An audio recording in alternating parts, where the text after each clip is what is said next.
Welcome, travelers, to my realm of nightmares. Allow me to be your personal assistant. Come in, take a seat, get comfortable.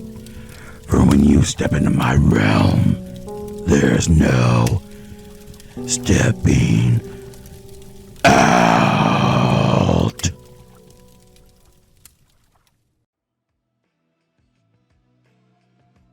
Plagiarism, the plight of a creative mind. It has unfortunately been the same for such a long time, all throughout history actually.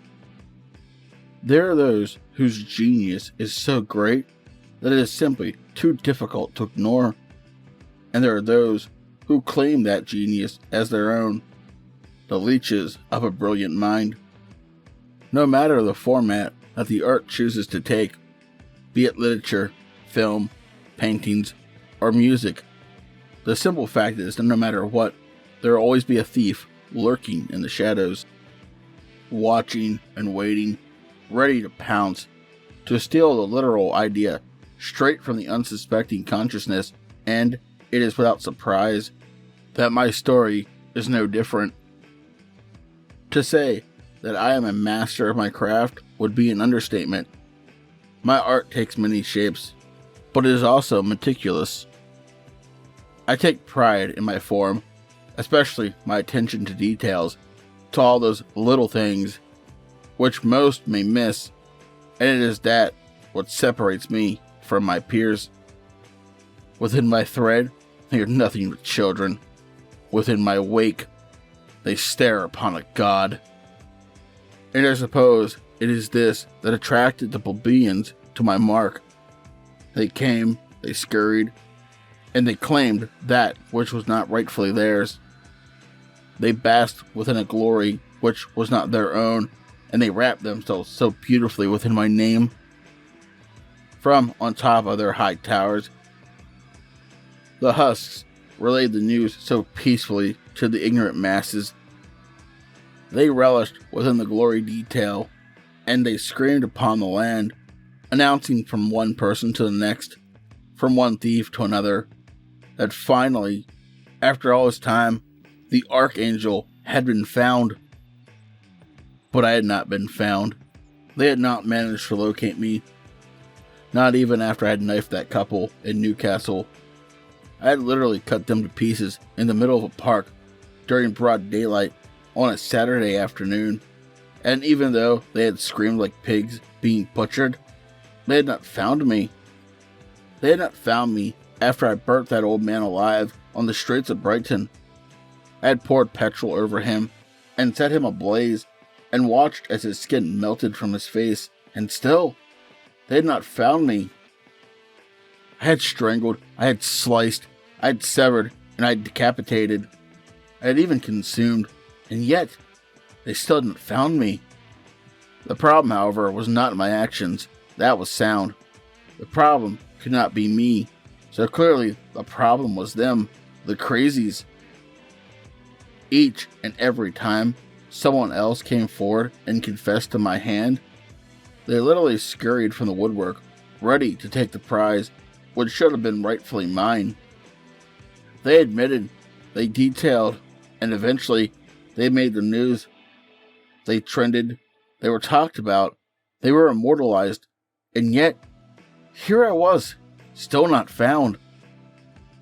The problem was one which I could not solve on my own, so I decided there was only one person who could help.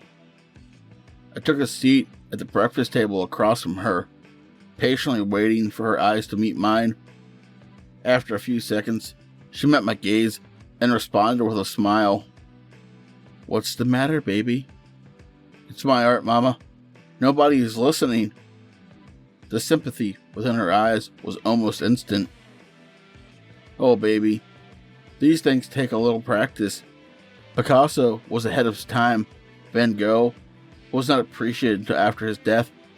Sometimes the world is just not ready for a particular voice, and baby, Let me tell you, the world at the moment, it's deafening. How can everyone possibly be heard amongst such a racket? There are so many people, each of them fighting to have their meaningless voices acknowledged. They are out there like rats, moving, feasting, just trying to find their next meal. It's only that today, baby, a meal is fame and everyone is so damn hungry for that tasty recognition. It sustains them, it destroys them, but you are different. I've known that ever since the moment that you left me. After all, baby, you are just a little piece of me. Almost instantly, I felt at ease. She always knows what to say. But Mama, what do I do? How do I make people take notice? She offered me a reassuring smile, and I returned her kindness with a smile of my own. Communication. That has always been your downfall. You need to communicate a little more. How can anyone appreciate your greatness if you do not understand it? She's right. From that dark little space within me, the excitement had already begun to build. Of course, they just don't get it yet. Thanks, Mama. What would I ever do without you? She nodded and allowed her smile to grow. You will never have to find out. It was so simple. If history had taught us anything, most of the best ideas are. It was so clear and so obvious. I actually could not believe that I had not thought of it. The problem was clearly communication. I had been slaughtering up until this point, with the understanding that my actions spoke for themselves. But how could I ever expect the plebeians to understand the language of an immortal? I was their idol, and I was their king for a reason. Their ears would never be able to understand my tongue, unless I communicated in a way that was more appealing to their undeveloped brains. Letters are a note, just something. I'd obviously have to rethink my brand. The next one would be a reinvention, a chance to present this new and improved product to the world. The next one would be an innovation. The next one would be art. And so I planned. For days and then weeks, over and over, detail to detail, I planned. My ideas moved from the idiotic to the most profound with very little time, and before I knew it, I had settled upon a cipher. Of course, I was aware that the Zodiac had already presented such a concept. He was one of my earliest childhood heroes. After all, but he was not as intelligent as me. Where he fell short, I'd grow tall. Where he was forgotten, I would be eternally remembered. A legacy is only as good as what you leave behind, and I already knew exactly what mine would be. A little piece of me. So I slept, I prepared, and when the clock moved to almost midnight, I retrieved my blade and quietly slid out of the house. The night air was cool. A fine moisture hung in the air, cleansing my lungs and calming my nerves as I turned and made my way towards his house. This is perfect. The night was a stage. A seat, the best one in the house, perfect for the show, which was about to commence. I was prepared, I was ready, and I was convicted. Within my unbreakable conviction, I had been meticulous, as always, and I knew for a fact that he would be alone tonight. I had been watching him for weeks. I had followed him. Our meeting was by chance, but it was a meeting that left a lingering impression. Like love, it cannot be described. When it's right, you just know. And like love, you usually get that feeling at first sight, and if truth be told, it was no different with him. As I walked the quiet roads, closing the distance to his home, my mind drifted back to that beautiful day. I was in the shop, waiting in line to purchase my beer, when I noticed his aura beaming brightly in front of me. He was young, he was courteous, and he was clearly a nice person. I could see his kindness from the light all around him. When he finished the transaction with the young man behind the counter, he thanked him with a smile and left the shop, taking with him our newfound connection and the breath which had escaped my lungs in anticipation. What a night. My mind moved to the subsequent week and the life I led within his wake. I had followed him to his place of work. I sat across from him at lunch, just out of his line of sight. I had lingered in the background when he went shopping, eavesdropping on his conversations, which savored his shiny world. I had been silent, I had been patient, and I had been learning. I had learned everything there was to learn about this man in a matter of weeks. I knew his girlfriend's name, his mother's name, his birthday, and even the name of his recently deceased dog. If I were to be honest with myself, the dog was an unfortunate incident, but a reason that would be troublesome for him to remain. I needed concentration, no interruptions. So, one morning, before the world had awoken from its slumber, I slipped a generous amount of beef, tainted with a generous amount of corrosive, easily into his letterbox, and just like that, concentration was mine. I smiled to myself as I neared his home. Perfect. Lights out. He must already be asleep. He thought he had work in the morning, so he clearly opted for an early night. My hands shook with excitement as I approached his front door. I tried to steady them as I retrieved the key from my pocket, and with a pleasant surge of adrenaline, I slipped it nicely into the lock. Everyone is so wrapped up in their bubbles. I had slipped my way into his office one day and walked around. Nobody had confronted me, each person just assuming that I belonged. I had moved from computer to computer and even printed off a few pictures when waiting for him got boring. At one point, I even answered his phone and I had a conversation about a product I had no knowledge about, and still nobody confronted me, and they still did not confront me. So, I approached his desk when he had left for lunch. Nobody said a word when I retrieved his house keys from the desk, and they did not protest when I left the building, went into the shop opposite, and got a copy cut for myself. They barely even acknowledged my presence when I carefully returned them back to his desk. What a strange world we live in. Slowly, I removed my knife from my pocket as I entered his house and silently closed the door behind me. What a strange, strange world. The warmth of his home was immediate. All around me, expensive-looking pictures were housed in expensive-looking frames. They were snapshots of perfect moments, happy times that he and his girlfriend had shared across the years. There were photos of holidays, of trips, and of parties. In that moment, it struck me just how obsessed the world had become. How literally everyone was so caught up in trying to capture their moments, when realistically, all they were doing was wasting them. A moment is in your mind, I whispered to myself. This one will last forever. With a smile, I began to climb the stairs. With each step, they creaked beneath my weight, threatening to expose my presence. 1, 2, it's fine. He had an early morning. 3, 4, he had that big presentation today. He will never wake. 5, 6, the ink of my knife will leave its mark. 7, 8, it's time to get writing. Almost robotically, I turned with a silence at the top of the stairs and gently pushed open his bedroom door. Again, indulgence personified framed his walls, and tacky and expensive possessions lay waiting upon every surface. How self-indulgent. I tightened my grip around the blade as I moved into his lifeless form.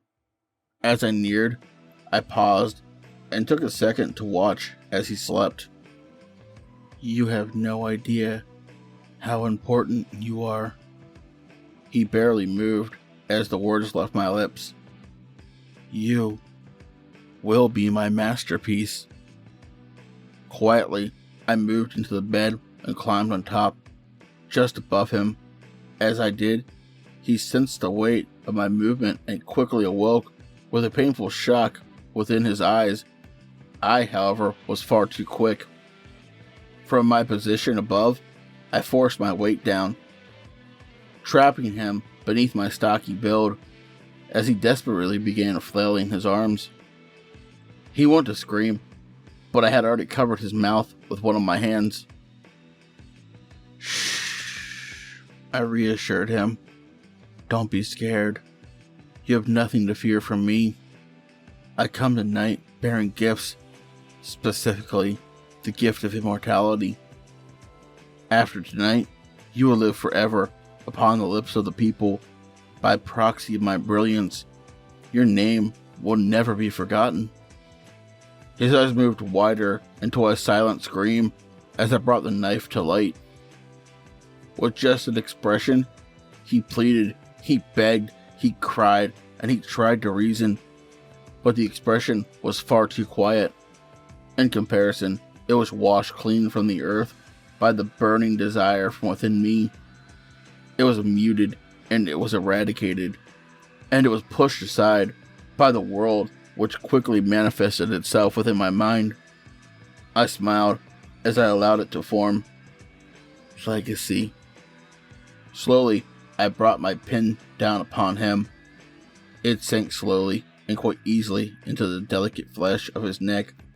As it did, his eyes bulged in horror at the strong stream of blood let loose from the newly gaping hole. The color immediately drained from his face as his life force blessed my cheeks, and before long, it was clear that he could no longer comprehend the fate which had befallen him.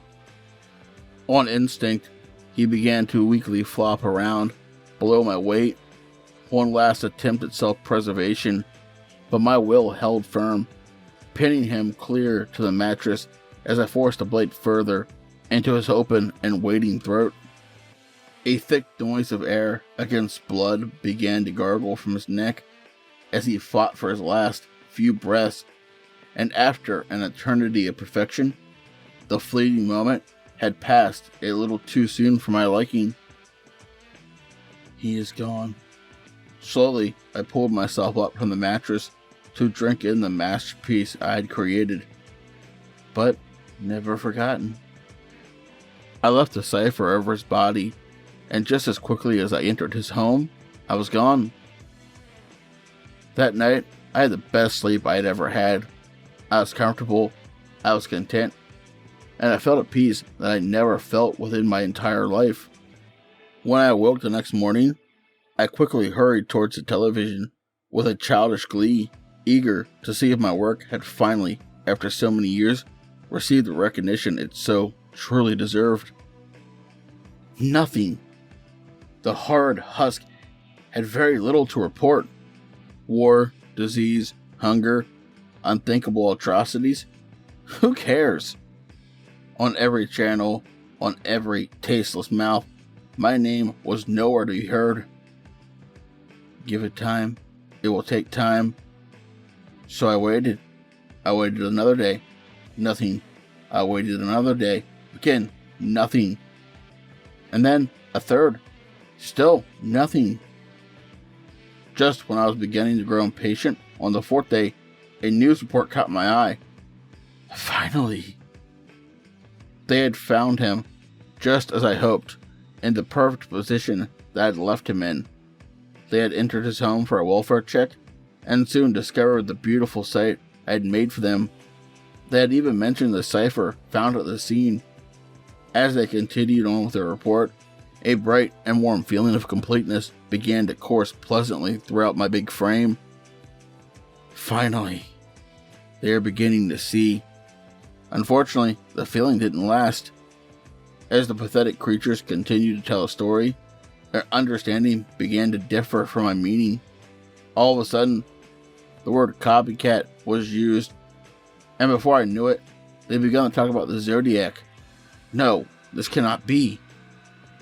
They talked and they talked, and they talked, and they talked, over and over and around, trying their best to understand the words of a man who can never be truly understood. Their lips moved with lies, and their heads bulged with insecurities, and when I could no longer take their lying tongues any further, I switched off the terrible sight and stormed into the kitchen. She was already there, waiting patiently for me upon the table. "Mama, it didn't work. They still don't understand me. Mama, I feel so lost, so helpless. What do I do?" Silence. She barely moved and she never spoke. "Mama, what's wrong?" Again, nothing.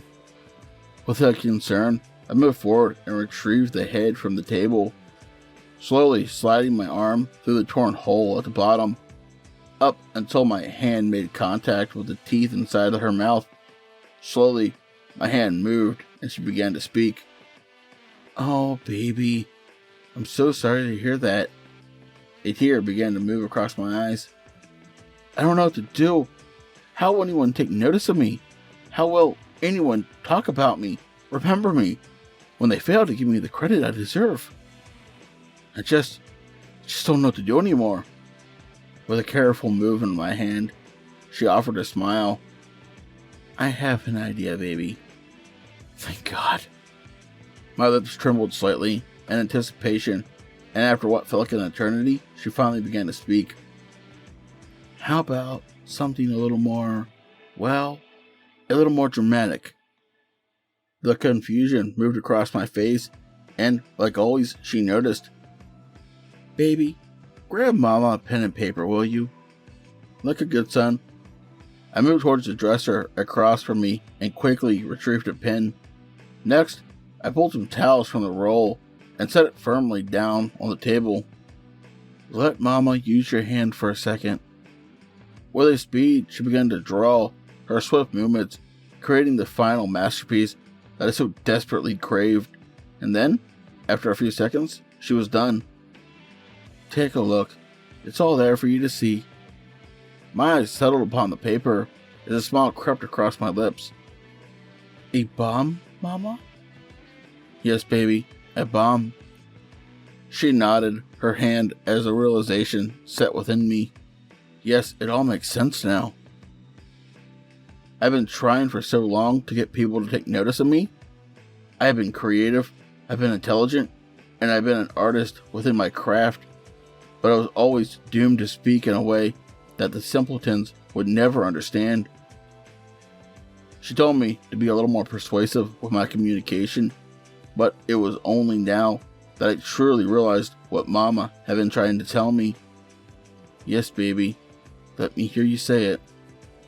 This will be my forever." It was so clear now, and it was a solution to all my problems. The only way for them to really understand me was for them to think like me. They had to have me, all of me, forcefully imprinted upon them in the most spectacular fashion. They needed to be educated, and they clearly needed to see the world, finally, after so many years, for what it really was.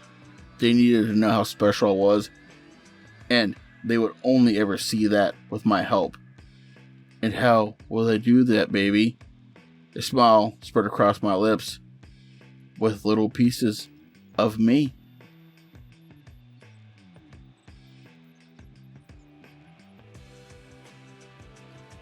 Tonight's story was Little Pieces of Me, written by the talented Raymond Beaman. If you enjoyed this story, chances are you will enjoy the other stories that I have on my channel of his. Please check Ray out. He's a very talented author and a really good friend to this channel. I will have all of his links posted down in the description below. Hey, did you know I have merch? Well, I do. Crazy, right? But if you'd like to walk around representing my realm and gaining new travelers, the links to my merch store, as well as all my other social medias, will be in the description below. As always, I'd like to say a special thank you to all my lovely Patreons. 242 Reads, Rando Calrissian, Seraphine, the Midnight Bard, Creepy Clown Girl, Mina, Hair-Raising Narratives, Spooky Boo Scary Story Time, Lycan Trucker, and Pimp Demon. If you'd like to join these lovely travelers but light on my fire, you can do so by becoming a Patreon as well. Just remember, the support is always appreciated but is never expected. Please don't forget to like, comment, share, subscribe, and ding that bell for all future content if you're new, as it will really help push this video into the algorithm and helps the channel grow. But as always, travelers, once you step into my realm, there's no stepping out.